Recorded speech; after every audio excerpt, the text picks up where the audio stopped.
বন্ধুরা, তোমরা এখানে দুইটি জিনিস দেখতে পাচ্ছ। এখন তোমাদের এই দুইটি জিনিস থেকে একটি ছেলের নাম বলতে হবে। তোমাদের কাছে সময় আছে 5 সেকেন্ড।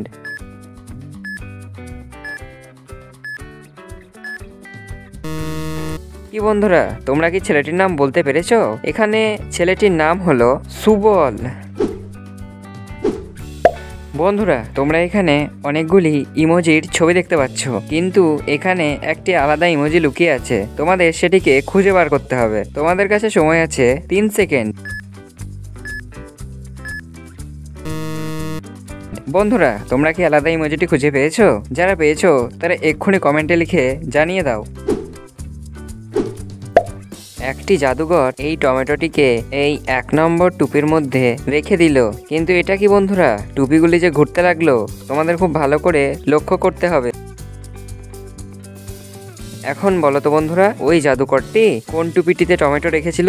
যারা বলতে পেরেছো তারা এক্ষুনি ভিডিওটিকে লাইক করে দাও।